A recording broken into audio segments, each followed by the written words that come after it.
আসসালামু আলাইকুম। আশা করি সকলে আলহামদুলিল্লাহ ভালো আছো। আজকের ভিডিওটি একটু মোটিভেশনাল টাইপের, পড়াশোনা রিলেটেড কোনো কিছু নিয়ে নয়। আমি যখন একজন অ্যাডমিশন ক্যান্ডিডেট ছিলাম, আমার লাইফের সাথে হতাশা, বিষণ্ণতা এই রিলেটেড যত কিছু আছে সব কিছু জিগার আঠার মতো লেগে গিয়েছিল। হয়তোবা জানো যে জিগার আঠা কী জিনিস। তো এই সকল কিছু আমি কিভাবে ওভারকাম করেছিলাম সেটি নিয়েই আজকের এই ভিডিওটি। আমি যখন একজন অ্যাডমিশন ক্যান্ডিডেট ছিলাম, আমি অনেক সমস্যা ফেস করেছি এবং এই সমস্যাগুলোর সমাধান করতে গিয়ে দেখা গিয়েছিল যে অনেক টাইম অপচয় করেছি। আমি কখনোই চাই না যে তোমরা আসলে এত এত সময় অপচয় করো, কারণ অ্যাডমিশন সিজনে প্রত্যেকটা সেকেন্ড আসলে খুবই ইম্পর্ট্যান্ট। এখন কথা হচ্ছে যে আমি এই যে এত টেনশন করেছিলাম, এর ফলস্বরূপ কী পেয়েছিলাম?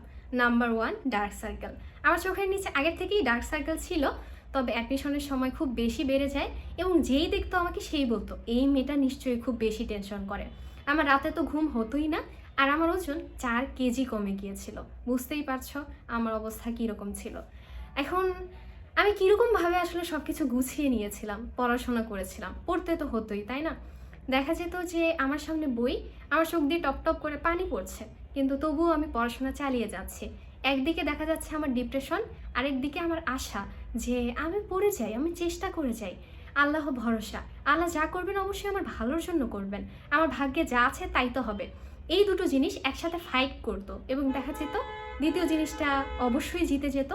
তো একদম যে হতাশা থাকতো না এমনটা না, আমার মাথায় সব কিছুই কাজ করতো এবং আমি এই জিনিসটা মাথার মধ্যে সেট করে নিয়েছিলাম যে জীবন আসলে কখনো সোজা পথের না। একবার দুঃখ আসবে, একবার সুখ আসবে, একবার দুঃখ আসবে, একবার সুখ আসবে। এখন ধরো তোমার কালকে একটা অনুষ্ঠান আছে, সেখানে তোমাকে পারফর্ম করতেই হবে। এখন তুমি যদি বিষণ্ণতায় পড়ে থাকো, তার মানে কি তুমি সেখানে যাবা না, পারফর্ম করবা না? অবশ্যই তোমাকে সেই বিষণ্ণতার সাথে নিয়েই পারফর্ম করতে হবে এবং কাউকে বুঝতে দিলে চলবে না যে তুমি আসলে দুঃখে পড়ে আছো, তোমার মন আসলে বিষণ্ণতায় পরিপূর্ণ। তোমাকে সংগ্রাম চালিয়ে যেতে হবে, ব্যাপারটা আসলে এটাই। তো আমি মাথায় গেঁথে নিয়েছিলাম এই জিনিসগুলো। সুখ সবসময় থাকবে না, দুঃখ আসবেই, কিন্তু আমি যদি ভালোভাবে পরিশ্রম করি, এই বিষণ্ণতা নিয়েই সামনের দিকে এগিয়ে যাই, একটু ভালো করে পড়াশোনা করি, হয়তো বা আমার জন্য ভালো কিছু ওয়েট করছে। এখন কথা হচ্ছে যে আমি নিজেকে কিভাবে ইন্সপায়ার করতাম। আমি অনেক মোটিভেশনাল ভিডিও দেখেছি, যেটা সত্যি কথা। পাশাপাশি আমি যদি বলি, আমার যখন খুবই খারাপ লাগতো তখন আমি বলতে পারি স্টিকি নোটপ্যাডে বিভিন্ন আর কি লাইন লিখে, কোরআনের আয়াত লিখে আমার টেবিলের সামনে লাগিয়ে রাখতাম। এখন স্টিকি নোটপ্যাডের কথা আমি প্রায় প্রত্যেকটা ভিডিওতেই বলি। আমার এই কিউট স্টিকি নোটপ্যাডটা ছিল, তো এটা আমি সবসময় ইউজ করতাম। আর হচ্ছে আরেকটা জিনিস দেখাই, আশা করি দেখা যাবে, যদিও একটু উল্টা দেখা যাবে, আমি ছবি দিয়ে দেব। এখানে দেখো কি লেখা আছে, অবশ্যই তুমি পাবে যা তোমার থেকে চলে গেছে তার চেয়েও উত্তম। আবার হচ্ছে পরের পৃষ্ঠায় আছে হচ্ছে, নিরাশ হইও না, দুঃখিত হইও না, তুমি জয়লাভ করবে যদি তুমি বিশ্বাসী হও। তো এরকম আরও এখানে আসলে অনেক কিছু আছে যেগুলো আমি বলতে পারো যে লিখে রেখেছিলাম। আমার যখনই খারাপ লাগতো তখনই আমি এই কাজটা করতাম, যেটাই পারতাম লিখে রাখতাম। এবং আরেকটা কাজ করতাম, সেটা হচ্ছে সূরা দুহা। সূরা দুহার একটা বলতে পারো তেলাওয়াত আছে, বাসিনা মিডিয়া থেকে সম্ভবত। মানে এটা শুনে আমি এত বেশি ইন্সপিরেশন পেতাম, মানে আসলে বলার মতো না। আমি নতুন করে আবার সামনের দিকে এগিয়ে যেতাম যে না, আমাকে পারতেই হবে, আল্লাহ আমার কপালে যা রেখেছেন তা তো হবে, কিন্তু আমাকে তো চেষ্টা করতে হবে, তাই না? তো বলতে পারো যে ব্যাপারটা আসলে এটাই। এখন তুমি কিভাবে সব কিছু ওভারকাম করবে? তোমার মাথায় ঘুরছে তোমার চান্স হবে না, সবাই ভালো করে পড়ছে, হয়তো বা তাদেরই চান্স হবে, তুমি কোচিংয়ে ভালো নম্বর তুলতে পারছো না, কিংবা হচ্ছে বাসায় পরীক্ষা দিচ্ছ, মডেল টেস্ট দিচ্ছ, তোমার দ্বারা কিছুই হচ্ছে না। আরও কী কী, আমার হয়তো বা অনেক পড়া বাকি আছে, আমি রিভিশন দিচ্ছি তবুও আমার মনে থাকছে না। আবার অনেকে আমাকে জিজ্ঞাসা করো, আপু সমার্থক শব্দ, ভোকাবুলারি এগুলো তো মনে থাকে না। তো এই যে তুমি হতাশায় পড়ে যাচ্ছ, তোমার মাথায় গেঁথেই নিচ্ছ যে তোমার দ্বারা হচ্ছে না, এটা তো করলে হবে না, তোমাকে অবশ্যই প্রত্যেকটা সমস্যার সমাধান খুঁজতে হবে। এই যে স্টিকি নোটপ্যাডের কথা বললাম, তোমরা এখানে হচ্ছে ভোকাবুলারি, সমার্থক শব্দ এগুলো লিখে লিখে রাখতে পারো। তোমরা সবসময় প্রত্যেকটা সমস্যার সমাধান খুঁজবে। ডিপ্রেশনে পড়ে থাকলে শুধুমাত্র সময়ই অপচয় হবে, আর কিছু। আর হচ্ছে বেশি বেশি দোয়া করবা। আমার আম্মু আমার জন্য অনেক দোয়া করতেন, প্লাস হচ্ছে আমিও অ্যাডমিশন টাইমে অনেক অনেক দোয়া করেছি যে আমার জন্য যেটা ভালো আল্লাহ যেন আমাকে সেটাই দেয়। দেখো আমার মেডিকেলে কিন্তু হয়নি, ছোটোবেলা থেকে আমি একজন মেডিকেল ভক্ত ছিলাম, কিন্তু আমার মেডিকেল হয়নি, তবুও আমি মেনে নিয়েছি যে আল্লাহ যা করেন অবশ্যই ভালোর জন্য করেন। এই জন্যই আমার ঢাকা বিশ্ববিদ্যালয়ে চান্স হয়েছে। তো তুমি যেটা চাচ্ছ হয়তো বা তার থেকে উত্তম কিছু তোমার জন্য অপেক্ষা করছে। আর হচ্ছে এগুলো ভিডিও সামনে আসে না, যে তুমি একটা ফুল ধরার চেষ্টা করছো, সেই ফুলটা ধরতে পারলে না, গর্তে পড়ে গেলে, এবং গর্তে গিয়ে দেখলে যে তোমার জন্য আর অনেক ফুল ফুটে আছে। এটাই হচ্ছে আল্লাহ তাআলার প্ল্যান বলতে পারো।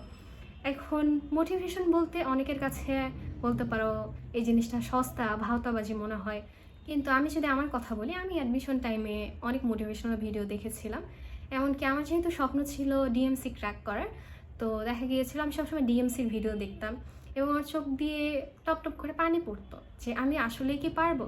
কিন্তু আমার মধ্যে নতুন করে ইচ্ছা শক্তি জাগতো, হ্যাঁ আমাকেই পারতে হবে, আমিই পারবো ইনশাল্লাহ। কেন আমি পারবো না বলো, কেন পারবো না? তো এরকম আসলে অনেক কথা মাথায় ঘুরপাক খেত, কিন্তু আমি পুরো দমে পড়ার চেষ্টা করতাম। তো এরকম তোমরা বলতে পারো তোমাদের ড্রিম যেহেতু ঢাকা বিশ্ববিদ্যালয়ের ছবি তোমরা টানিয়ে রাখলে, বারবার দেখলে।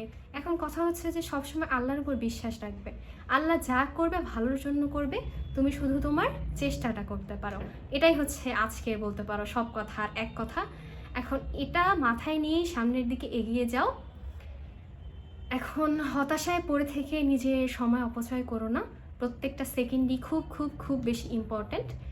আর হচ্ছে যে কোনো সমস্যায় বলতে পারো আমি সাথে আছি। আমার ফেসবুক পেজে তোমরা নক করতে পারো যে কোনো সমস্যার সমাধানের জন্য। আর হচ্ছে একটাই কথা, চেষ্টা করে যাও, এছাড়া তো কোনো কথা নেই। বেশি বেশি দোয়া করো, চেষ্টা করে যাও, আল্লাহর উপর ভরসা রাখো। শুধুমাত্র তাই নয়, আশেপাশে এমন কিছু মানুষ পাবে যারা তোমার হতাশাকে বাড়িয়ে দেওয়ার চেষ্টা করবে। কীরকম? আমি যদি আমার কথা বলি, আমার তো শুধুমাত্র ঢাবি বি ইউনিটে চান্স হয়েছিল, কিন্তু আমি অনেক জায়গায় পরীক্ষা দিয়েছিলাম। তো ঢাবি বি ইউনিটের রেজাল্ট অনেক দেরি করে দিয়েছিল। নর্মালি তো 1 মাস পরে দেয়, কিন্তু আমাদের 1 মাস প্লাস কয়েকদিন পর দিয়েছিল। তো তখন দেখা যেত যে আমি আসলে কি বলবো জানি না, অনেকেই ফোন করতো রেজাল্ট জানার জন্য যে জাহাঙ্গীরনগরের তো রেজাল্ট দিয়েছে, আমি চান্স পেয়েছি কি না, তাদের এই আত্মীয়ের ছেলে চান্স পেয়েছে, ওই আত্মীয়ের মেয়ে চান্স পেয়েছে, পাশের বাসার ছেলে চান্স পেয়েছে। তো সব কথা বলতে বলতে দেখা যেত যে আমি এগুলো শুনে এত বেশি হতাশায় পড়ে যেতাম, আমি তাদেরকে কি উত্তর করব আমার আসলে তখন ভাষায় কুলাতো না।